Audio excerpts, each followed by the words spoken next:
As you might guess, in a lot of problems, we have to add vectors together. What if I have two forces acting on a block or a particle? Well, I have to add the forces together. What if I have, like an airplane would be a good example. You have a lift, that's a force in a direction. You have drag, you have thrust, you have wind. You have multiple things going on, and you need to oftentimes add them together. But the vectors are not just numbers. They have numbers with associated directions.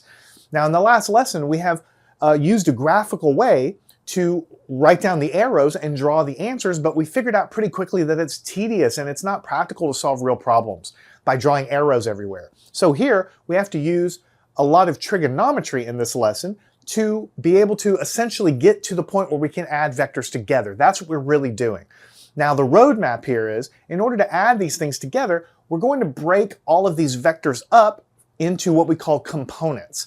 So what we're going to do is any vector that you see as some slanted arrow, we're going to superimpose an XY axis kind of on top of that arrow. And we're going to break up that vector direction and magnitude into components, we call it, along the x-axis and along the y-axis.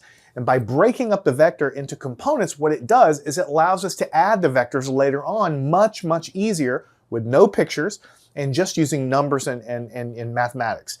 But the gotcha here is that we have to use a little trig along the way. So a lot of students are like, why do I ever need this? Well, here's why. You might say, well, I don't care about two forces acting on a block. That sounds boring. Well, what about two forces acting on a spacecraft?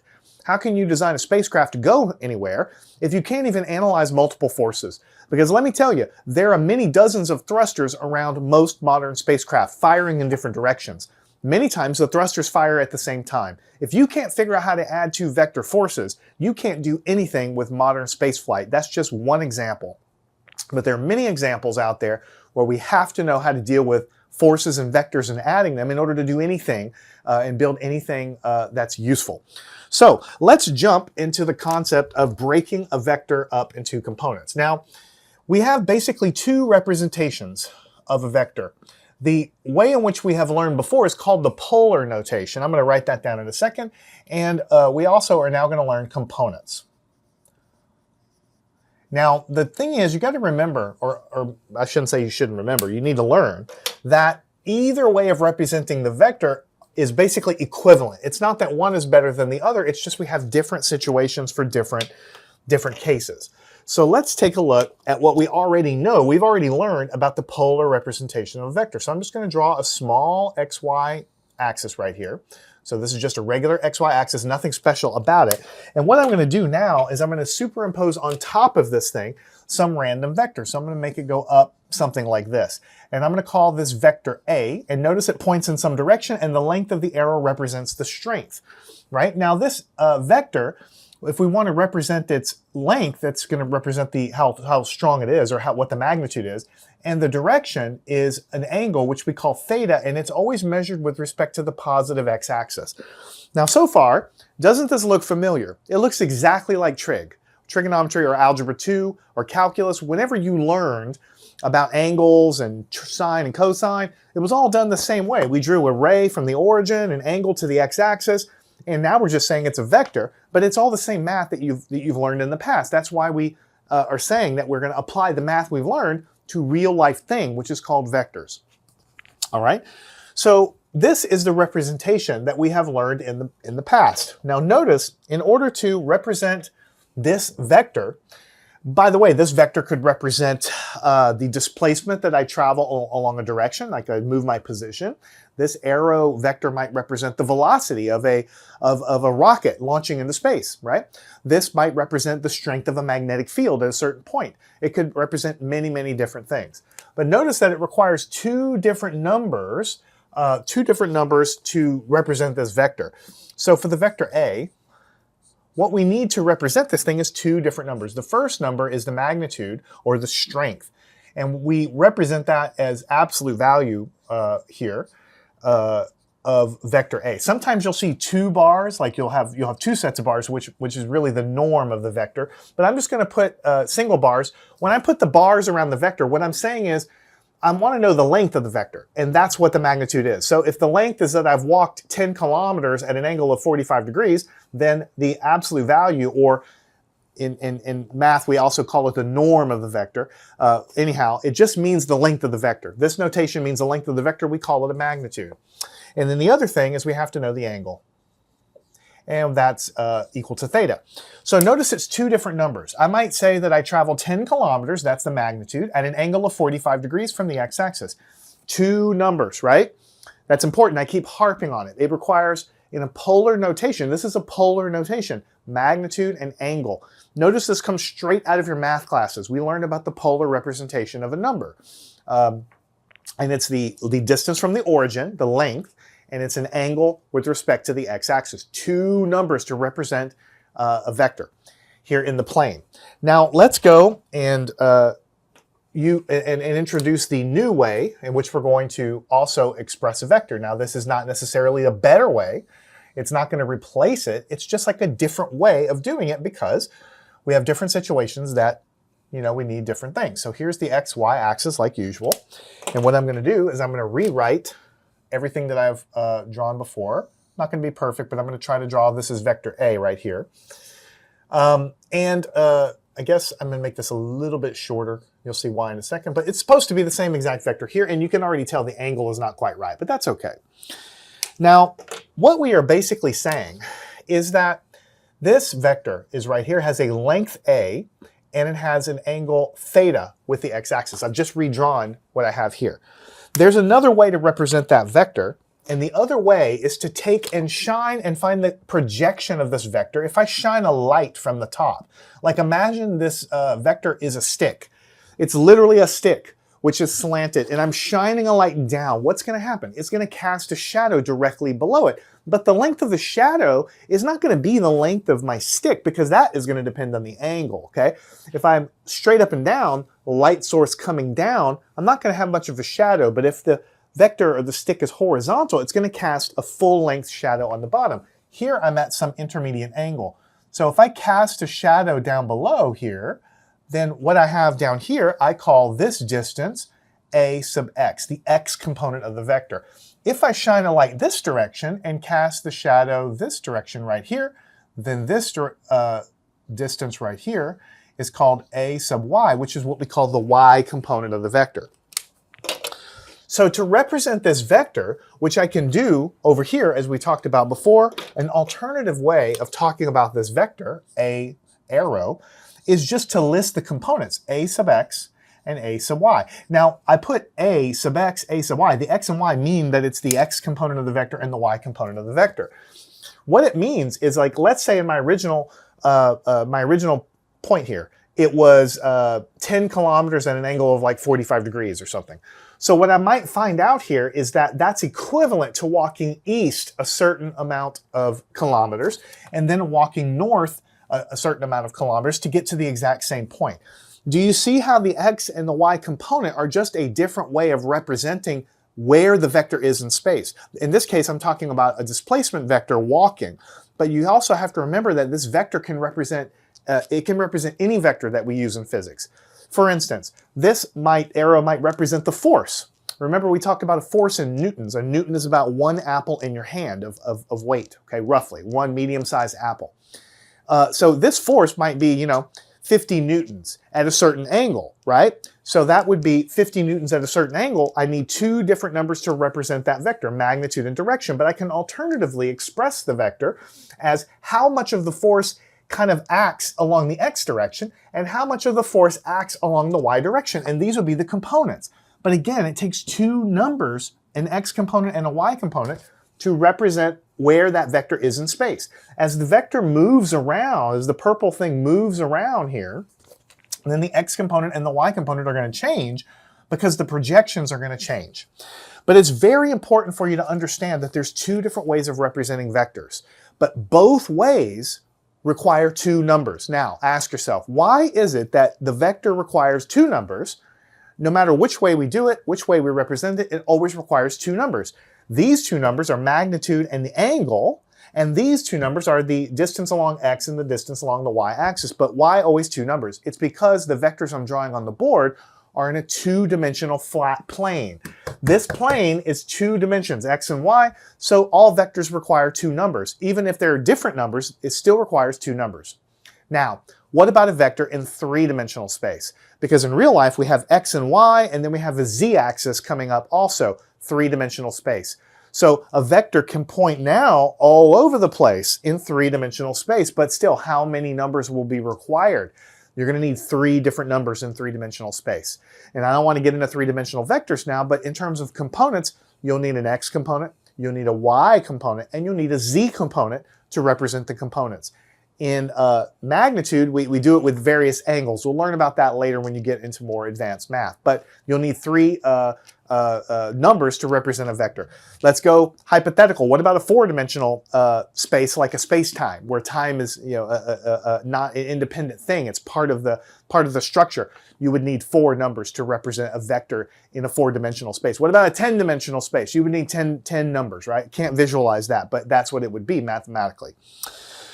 All right, so these are equivalent ways of writing the same thing, and we can convert back and forth between these representations. If I give you this representation of a vector, magnitude and angle, you can calculate the x and y component. If I give you the x and y component here, you can go backwards and give me the magnitude and the angle. You can switch back and forth freely between these. You have to use math to do it. You have to use trig, but that's what you do. Very important for you to know. The x component is the projection of the vector in the x direction. It's how much of the vector is sort of acting along the x direction. Think about if I'm pushing something up like this. Some of my force is going to be acting in the pure up direction, but a portion of my force is going to be acting in the horizontal direction. The vector components tell me how much of the force is acting in each direction. Now that's going to help us add vectors much, much more simply later on. All right, so how do we convert back and forth? What we want to do is we want to start from the polar representation and let's convert it into the components, the x and y component representation. All right, so let's put a little line down under here and let's talk about this a little more. Now, look at this picture over here. All right, the cosine of any angle, if we write it like this, remember this is a right triangle. This forms a right triangle right here, right? The cosine of any angle is the adjacent side divided by the hypotenuse. So the adjacent side is a sub x, and we divide by the hypotenuse. The hypotenuse is just a. We call it a. It's the length of the vector a, right? So the cosine of any angle. And the sine of any angle in a right triangle is, if this is a right triangle, is the opposite side, which we've marked it as a sub y right here. So a sub y. Divided by the hypotenuse, which is right here is a. These are just definition of sine and cosine from trig. There's really no physics here. This is just math. But why am I writing this down? Because what I want to do is I want to multiply both sides of this equation by a. And what I'm going to figure out is the x component of the vector multiplied by a is going to be a times the cosine of theta. And then from here, multiply by a, I'll have a sub y is equal to a times the sine of theta. Now these are important enough where I'm actually going to circle them. So if I circle it, it's like really, really, really important. So what I've done here is I've basically given you a mathematical way. If I tell you the magnitude of a vector, the length of the vector and the angle of the vector, then if I take this a here is the length of the vector and multiply by the cosine of the angle, I arrive at the x component. And if I do the same thing here, I arrive at the y component. I want you to start, if you haven't already done so, to view sine and cosine maybe a little bit differently than you were taught, or maybe just kind of like get used to thinking about it this way. In a math class, we write cosine as this divided by this, sine as this divided by this. That's mathematically correct. But in physics, we need to think about sine and cosine a little differently. Sine and cosine are what I like to call chopping functions. The cosine is associated with the x-axis, and the sine is associated with the y-axis. You already know that. The cosine functions as a chopping factor. It's literally a fraction, because remember, cosine can only give you a fraction between -1 and +1, a decimal, right? It's a fraction that's a chopping function that cuts down the length of the vector and projects it onto the x-axis. It chops it down into the x direction. Whereas the sine chops this vector and gives you the projection of it along the y direction. So when you view this as a chopping factor, as a decimal, it takes the total magnitude of the vector, the total magnitude, like if I walk 16 kilometers at a certain angle, this is the total length of the vector multiplied by some chopping factor, that cuts it down in the x direction and tells me how much of that total exists in the x direction. Here is the same thing, except the sine of an angle is sort of like a chopping function. It's a decimal that when I multiply by the total length of the vector, it cuts it down and chops it and gives me how much of it exists in the y direction. So I want you to use these formulations, not these. I want you to think of the x component is the total length of the vector times a chopping factor in the x direction. The y component of the vector is the total length of the vector times a chopping factor in the y direction. Sine and cosine cut down the vector like literally like a hatchet. It cuts it down and projects it onto whatever axis you're interested in. All right, so this is theory. Let's do an actual problem and see if we can understand how this works. So what I'm going to do is give you a situation. I'm going to draw a little xy axis right here. Here's x, here's y. And I'm going to tell you that a friend of mine starts at his front driveway and drives literally this direction for a distance of 215 meters at an angle of 68 degrees, like this. So literally I start at my driveway and I measure, from the east direction, this direction, 68 degrees from that, and I just literally fly in an airplane or drive. I can't drive my car because I have to be on the road. So think of an airplane going 215 meters, or maybe I walk across a field, 215 meters at exactly this angle, and I end up at some ending position. What I want you to tell me, let's figure out the components of this to figure out what's the equivalent number of meters I have to walk east, followed by the equivalent number of meters I have to walk north, because that's going to be the x component of the vector and the y component of the vector to get to the same location. All right, so what we do is we write down these little equations right here, and you just have to memorize them basically after a while. What we say is that the x component of this vector is going to be the total length of the vector multiplied by a chopping factor, which is the cosine of whatever angle. But remember, the angle is measured always with respect to the x-axis, which is how I've drawn it here. And so what you say is the total length of this vector is I've gone a total of 215 meters, and the angle here is 68 degrees. This is now a chopping factor where I say it's cosine of 68 degrees, right? So a sub x is 215, and then whenever I put 68 degrees in a calculator and hit the cosine, what I get, in degrees of course, is 0.37. This is like a chopping factor. What it says is I take the total length of the vector and I cut it down almost to a little bit more than a third of its original size. That's how much of it is going to exist in the x direction purely. So a sub x, when I take this, multiply by this, I'm going to get a decimal, and when I round it, it's going to be approximately equal to 81 meters. This is the x component.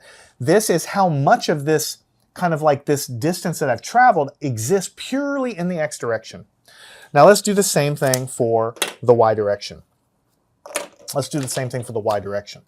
What we say is the y component is equal to the total length of the vector multiplied by the sine of the angle, the same exact angle.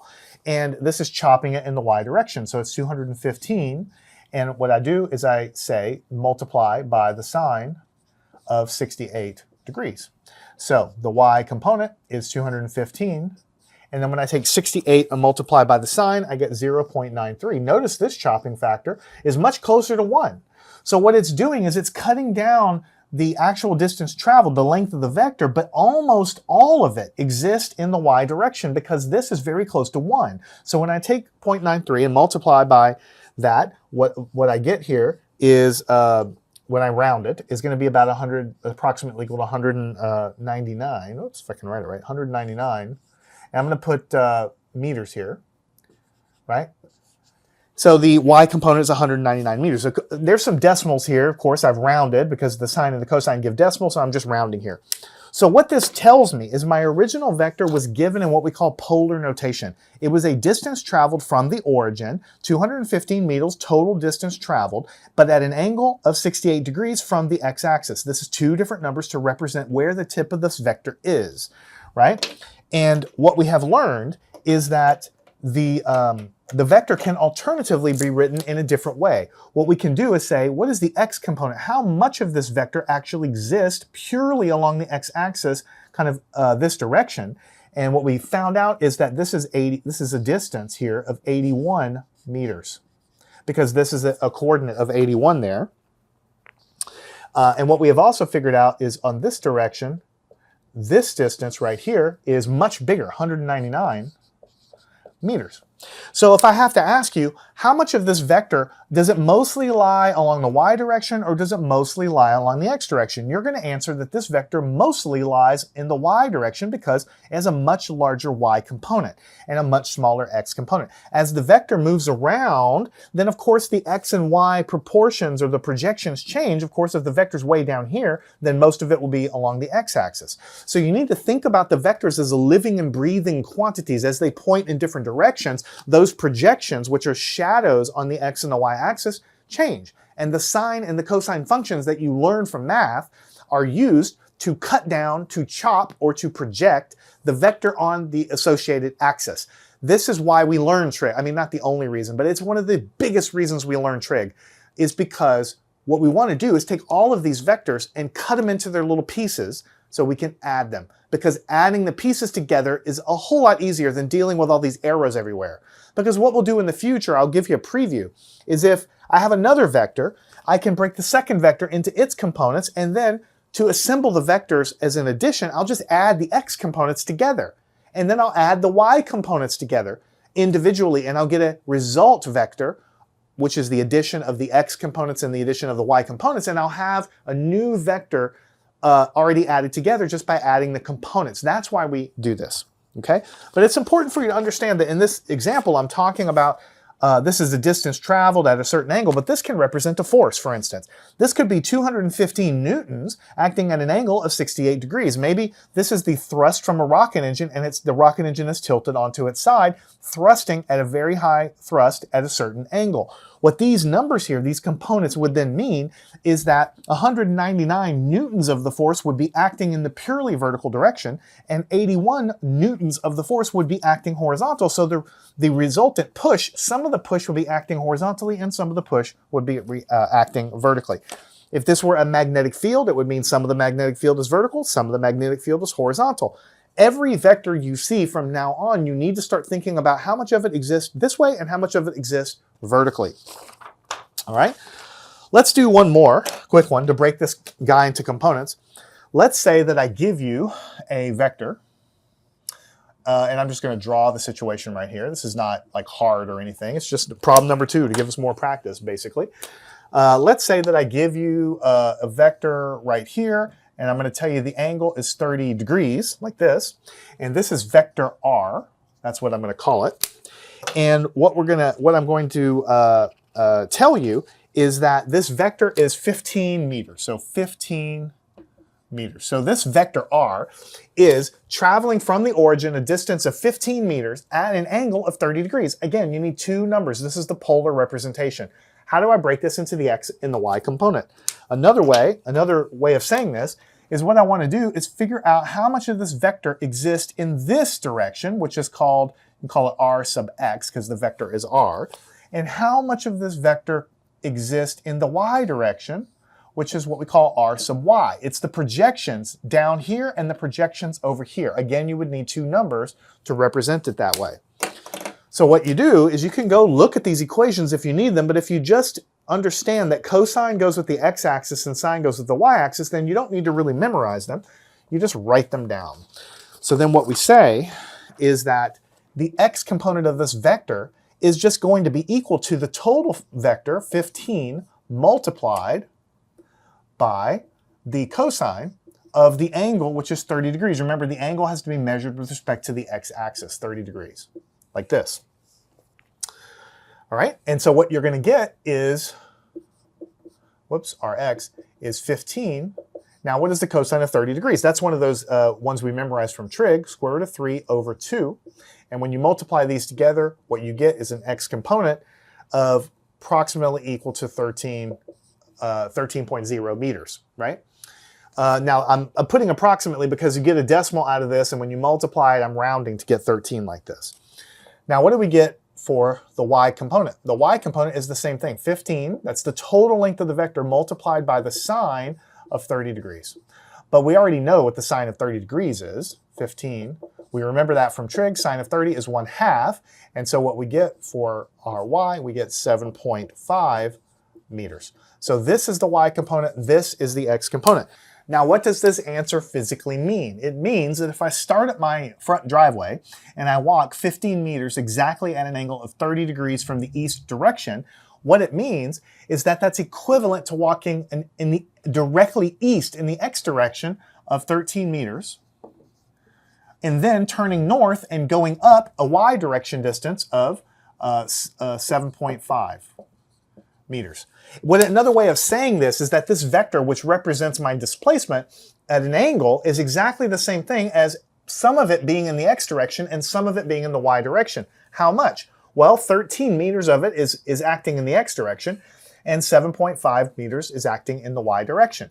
Now, 7.5 plus 13, of course, is bigger than 15, but that's the way triangles work. The hypotenuse of a triangle, think of a 3, 4, 5 triangle, right? The hypotenuse is 5. 3 and 4 are the other two sides, but 3 plus 4 is 7. The hypotenuse of a triangle is always smaller than the other two sides added together. So when we walk 15 meters, we expect that at an angle, we expect to walk farther in the x and the y direction because this is a farther path, okay? So this makes sense when it comes to distances. But a lot of students get confused because when I start talking about, okay, now this vector doesn't represent distance, it represents a force. This force is now 15 newtons acting at a 30-degree angle. Maybe there's a box here and I'm pushing at a 30-degree upward, or I'm pulling at a 30-degree upward angle, 15 newtons. And I tell you now that horizontally, this force acts as if 13 newtons of it is horizontal and 7.5 newtons of it is vertical. And then people complain and say, well, wait a minute, you add these newtons together and they're bigger than the force you're pulling with. That's okay. That's the way it works. We're not violating anything if we say that. What we're basically saying is that the two ways of representing the vector are equivalent. In other words, if I represent the vector by a polar situation or component situation, they're both equivalent pictures of the situation. One is not better than the other. They're just different ways of saying the same thing. So if this were a force vector, and if I represent it as pushing horizontally, like maybe I have two forces, one of them pushing horizontally with 13 newtons, and then another second force acting vertically on the box. I mean, literally, maybe I have a box here with two forces, one acting horizontally and one acting vertically at the same point. Maybe the horizontal one is 13 newtons, and maybe the vertical one is 7.5 newtons. What's going to happen to this box with two different forces? You know what's going to happen. I'm going to push it, and it's going to move in some sort of slanted direction. It's going to actually accelerate because I'm pushing it. It's going to start speeding up. Like if you're in deep space, it's going to start speeding up, right? What I'm saying here is that the situation where the two vectors are acting separately as a point of application on this box is exactly the same. The box will behave the same as if we replace the box with a single force here acting with 15 newtons at an angle here of 30 degrees. These two situations will behave the same. Do the experiment. If you have two different forces and the box is going to move a certain direction with a certain acceleration, and then you do it again with a single force at 30 degrees, these two things will make the box behave the same. Yes, 13 plus 7 is bigger than 15, but you're not violating anything right here. The reason that you can't just add the numbers like a lot of people like to do, just add the forces together, is because you can't do that, because the forces are not numbers. They're not just numbers, they're vectors. They have direction. The direction matters. And in this case, some of the force is pushing horizontally, but this one here is not even pushing in the same direction. It's pushing up. So you can't just add the numbers together and say, oh, this is like 20.5 newtons. No, it's not, because they're not even acting in the same way. The only time you can add things together is if they're acting in the same direction. Then, of course, they're additive like that. Any other angle means we have to use vectors because the direction is equally important to the magnitude. So we take this vector and we break it into components, and then we say that the representation of 15 at an angle of 30 degrees represents this vector. But an alternative equal way of representing the vector is a horizontal component of the vector at 13, in this case, Newton, either newtons or meters, whatever we're talking about, and 7.5 vertically. Two numbers for the component form, two numbers for the polar form. Sorry about that aside, but over the years I've gotten into so many discussions with students because when I break forces up and then they say, oh, well, you add these together and it's bigger than the total force in the slanted direction. It doesn't matter. You can't add these numbers. That's the fallacy there. You can't just add numbers. If you could just add vectors by adding the magnitudes together, then physics would be easy. But the problem is the angles matter. And these forces, when they're at 90 degrees, they're not lined up. So you can't just add them and say, whoa, you're getting free force. It doesn't work like that. It's going to move this thing in a certain direction. If a single force acts, it's going to move it in the same way. And this is because the two ways of representing the situation are the same. All right, now what we have done, big picture, is we've learned how to go from the polar representation to the component representation of a vector. But we're not done, actually. We have to learn how to go the other way. We have to learn to be given the component form, and from that, tell me the polar form. In other words, what if I give you the components of the vector, the x and y components, and I ask you to go backwards and tell me, well, what is the magnitude and the direction? I have to be able to go the other way. Now, it's always helpful to have a physical picture. So let's draw a quick physical picture right here so we're not sliding back and forth to the other board, like here, or like sliding back and forth. So basically, let's just go ahead and say we have some vector at some angle right here. This is a vector A, and it has some angle with respect to the x-axis. And this vector has some x component, which we call a sub x. And this vector projected on the y-axis has a y component, which we call a sub y. So x and y components, or magnitude of the vector and the angle. How do we go from one to the other? So if we start, for instance, with the components, what am I going to give you? I'm going to give you the x component. I'm going to give you the y component, right? I'm using this figure. How do I arrive at the polar representation? Well, notice again that this forms a right triangle. We have this side of the triangle, and we know this side of the triangle. So we use the Pythagorean theorem. We say that the length of this vector, the length right here, this is the hypotenuse of a triangle, is equal to the square root of the other two sides squared. But that's just ax squared plus ay squared. So a squared plus b squared is c squared. It's just the hypotenuse. We call it a. We call the length of this thing a. The x and y component are here. We use the Pythagorean theorem. Then how do we recover and that gives us the magnitude of the vector. How do we recover the angle of the vector? Well, we remember that the tangent in a right triangle here is what? Opposite side over adjacent side. But this opposite side is actually a sub y, and the adjacent side here is a sub x. So it's the definition of tangent, a sub y over a sub x.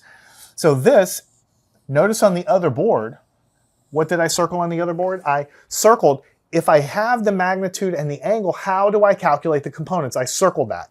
Here I'm saying I give you the components here and you calculate the magnitude and the angle, and I circled that. Now the only real gotcha that you have to worry about is this tangent thing. When you take the inverse tangent of anything, the calculator is going to give you an angle back. But you have to be careful. Anytime you take the inverse tangent or even the inverse sine or the inverse cosine, and the calculator gives you an angle. Anytime you get an angle back from your calculator, you have to be careful and make sure the angle is correct. I'm going to tell you why in a minute in a little more detail, but the reason basically is the calculator is only going to give you a range of angles back. And so you have to check the quadrant to make sure the quadrant that the calculator gave you the angle back is actually the correct quadrant for your problem, because in some cases it can be completely wrong. I am going to give you an example in just a second to show you how, to give you an example of why that happens here. So I think what I'm going to do, do I want to do the next problem on the next board? Yeah, let's just do our quick little example right here. All right, I'm going to give you the following.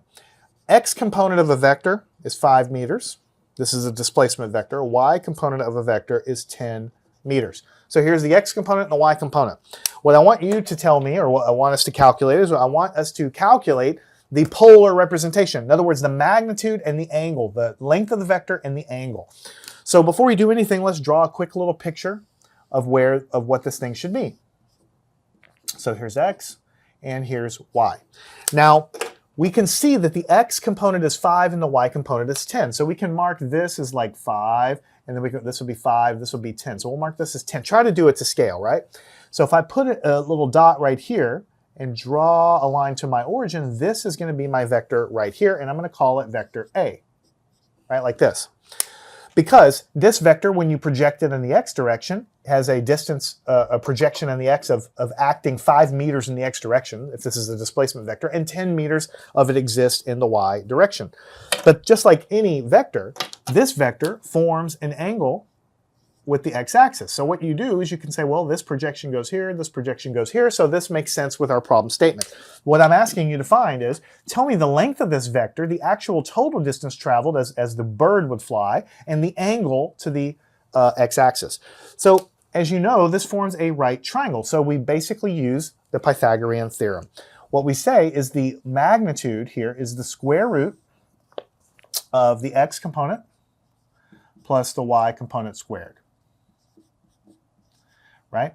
And so A is going to be the square root of, the x component is 5, so we'll have 5 squared, and the y component is 10. So we have 10 squared. So this is 5 squared plus 10 squared.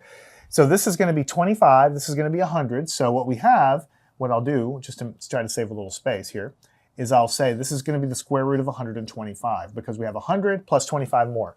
Now, when you take the square root of 125, what you get is 11.2 meters. So what we have figured out is that I can represent this as an x and a y distance traveled. It go 5 meters east, or whatever it is, and then 10 meters north. That's my finished spot. That's the same thing as traveling 11.2 meters along this slanted direction, but what angle do I need to travel at? I got to calculate the angle. So what I do is I use trigonometry again. I say the tangent of any angle in a right triangle is equal to opposite over adjacent. The opposite side is 10, and the adjacent side is 5. Whoops. 5 right here. So 10 over 5. But what I have here is 2. 10 over 5 is 2. So in order to find the angle, what I have to do is take the inverse tangent of the number 2. Right? Take the inverse tangent of the left and of the right, and you get this. Now stick the number 2 in your calculator, take the inverse tangent, and then what you're going to get for the angle is 63.4 degrees. 63.4 degrees. Now here's what I'm trying to caution you. Every single time you use a calculator to take an inverse tangent or an inverse sine or an inverse cosine and you get an angle back from the calculator, you must check the angle to make sure it's right. What we're saying is that this is 63.4 degrees, always measured with respect to the x-axis. The calculator will always give you angles measured with respect to the positive x-axis. Positive angles are measured this way, negative angles are measured this way. So it's saying 63 degrees, here's 90 degrees, so somewhere in between there. And we know that if we have an x component of positive 5 and a y component of positive 10, we have to be in quadrant 1. So this angle is a quadrant 1 angle, so it's correct. It makes sense. So in this case, I don't have to do anything to this angle to make it, to change it or anything. It's already correct. I'm going to show you the next problem that it won't be correct and we have to change it. But for right now, it's correct. So what we have learned is that walking out of your house east 5 meters and then directly north 10 meters, turning and going north 10 meters and ending up here is exactly the same thing as walking 11.2 meters at an angle of 63.4 degrees from the positive x-axis or from the east direction. If you're talking about a force, what it's telling me is that 11.2 newtons acting at this angle, like on a box, would produce the same movement of the box as if I replace it with 2 separate forces. One of them acting 5 newtons of force horizontally and simultaneously 10 newtons of force vertically. In both cases, the box will move in exactly the same way, whether or not I represent it in XY components or in magnitude angle components. So next, we're going to do one more quick example where it's going to be, I really want you to pay attention to this because this is where trig can bite you a little bit sometimes. I'm going to give you the following.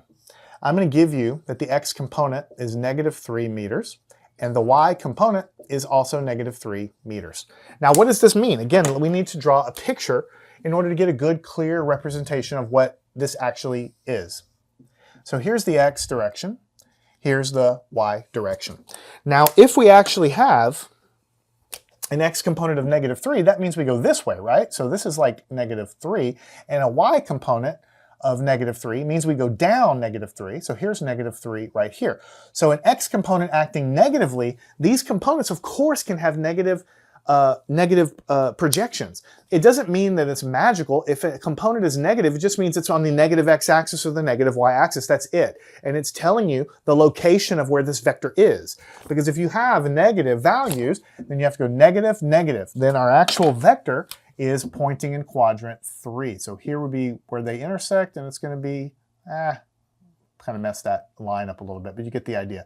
Basically something like this. Like that. That's pretty much it. And the projection of this vector to the axis right here is this, and the projection is right here, right? Now, what is the angle? How do we measure the angle of this vector? Well, vector angles are always measured with respect to the positive x-axis, so it's actually an angle here, like this. So remember, this is 0, this is 90 degrees, this is 180 degrees, and then this is, of course, more. This is 270 degrees, back to 360 degrees. It's perfectly fine for the angle to be bigger than 90 or 180 degrees, no problem. It just represents that this vector is in quadrant 3. Quadrant 1, quadrant 2, this is in quadrant 3.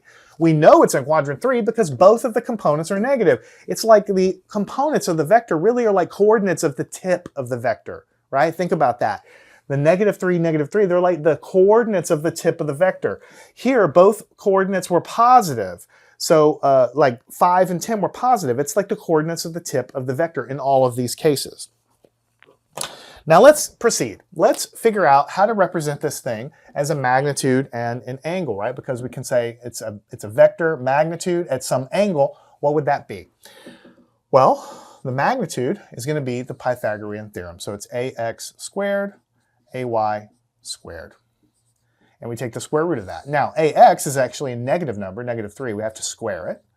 And then ay is also -3, and we have to square it. So the magnitude of this vector, what is -3 squared? Well, -3 times -3 is +9. But what is this? Again, you get +9. And then you take the square root of this, we add this, and what we get is the square root of 18. What is the square root of 18? You get 4.2. So this is the magnitude. The length of this arrow is actually 4.2. So if we're talking about displacement in meters and meters, then the distance traveled from the origin would be 4 meters in this direction. But what direction are we talking about? So we have to use the tangent, the inverse tangent, to figure that out.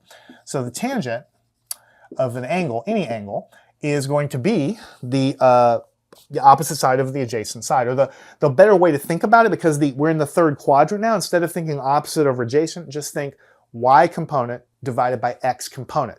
Because just as it was here, it was the y component, the opposite, divided by the adjacent component. Now that we're in quadrant 3, it's hard to visualize that, so just think of it as the y component divided by the x component, and then you're never going to get into trouble. So the tangent of the angle, what is the y component? -3. What is the x component? Here, again, -3. So this becomes 1. So the angle is equal to the inverse tangent of the number 1. So when you go and you take put the number 1 in your calculator and take the inverse tangent, the angle that you get back is going to be 45-degree angle.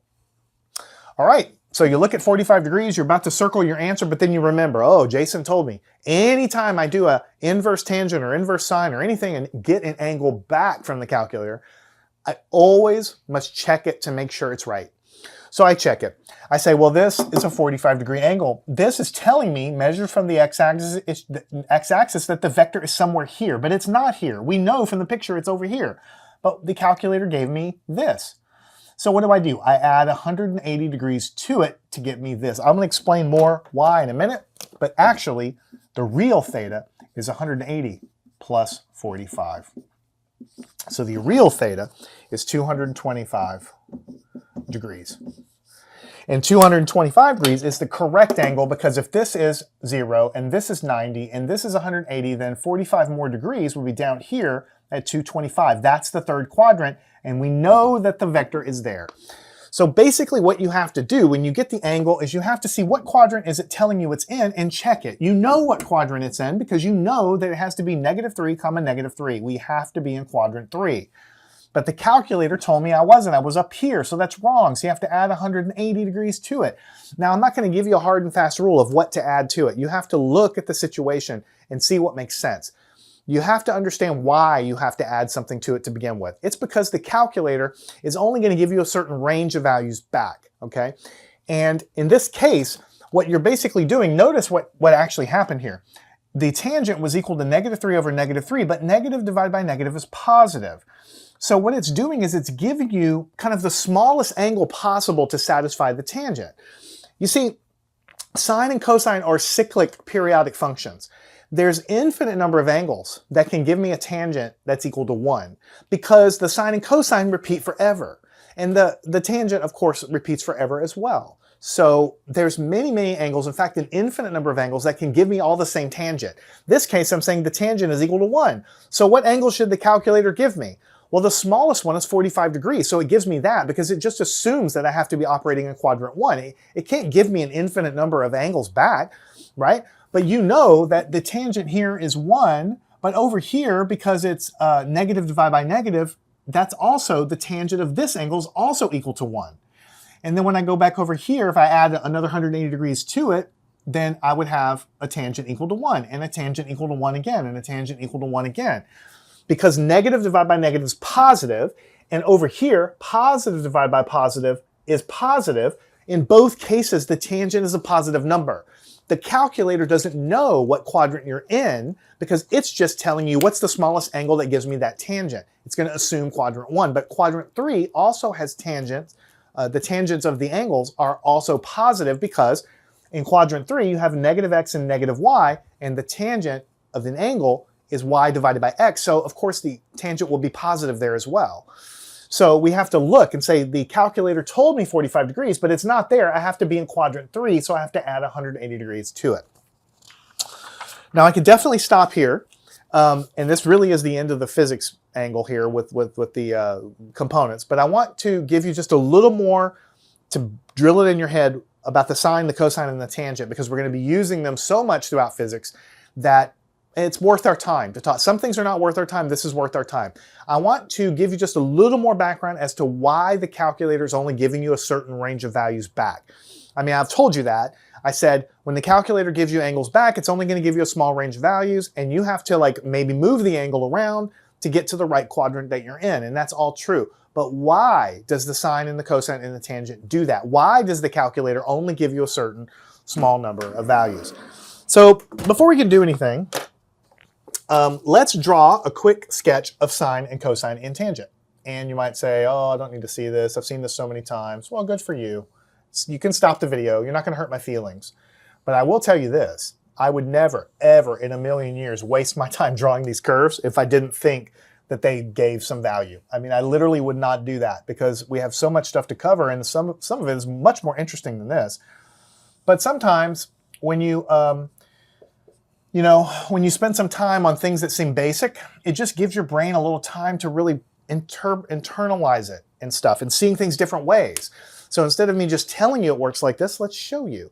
Let's show, not tell, in other words.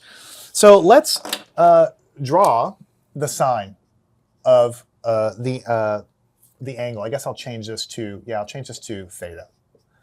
Yeah, because in math class we use x a lot, but let's just, since we're in physics, let's call it theta. And this is going to be the cosine, and this is going to be the tangent. Now, in order to do this right, what we need to do is we need to mark off our graph. So this is going to be 1, 2, 3, 4. So this is going to be 90 degrees. This is going to be 180. This is going to be 270, 360. And then over here, we'll do one more. Here, we'll do negative 90 here. So I'm going to put tick, tick, tick, tick. And then down here, I'm going to try to line them up. Tick, tick, tick, tick. And I'm going to do another tick there, another tick there. So same thing, negative 90, negative 90. And I have 90, 180, 270. Promise it won't take too long. 90, 180, 270, 360. All right.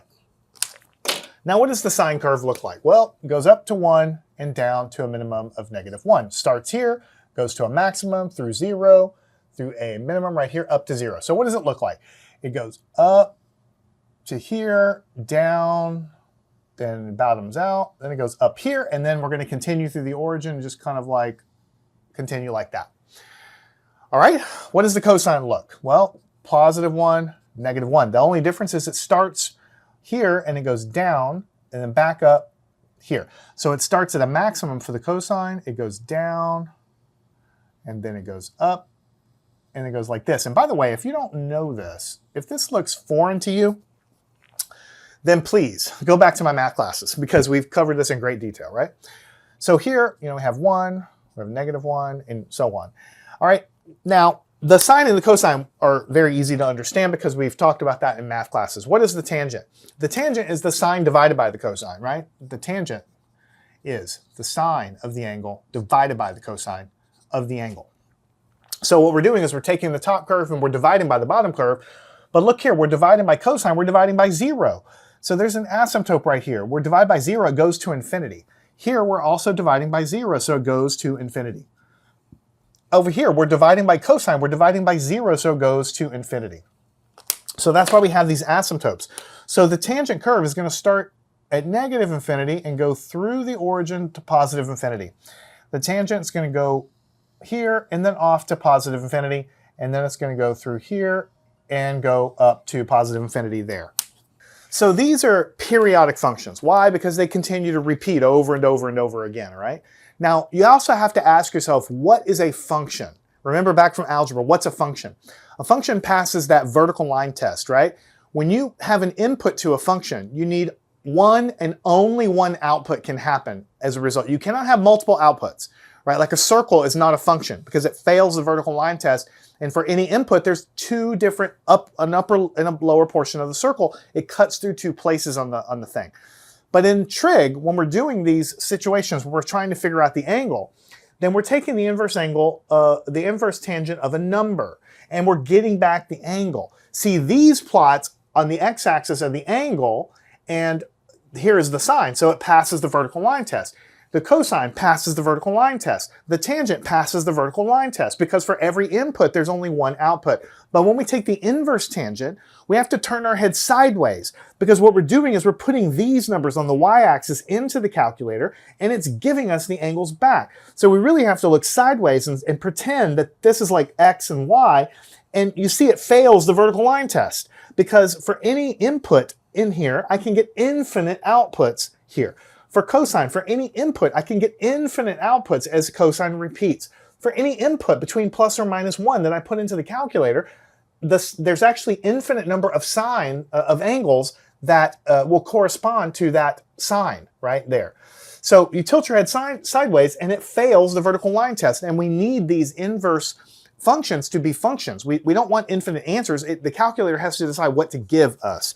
So what it does is it takes the smallest set of values that will make this guy work. So for the sine function, it's going to return angles from -90 up to +90, the purple part.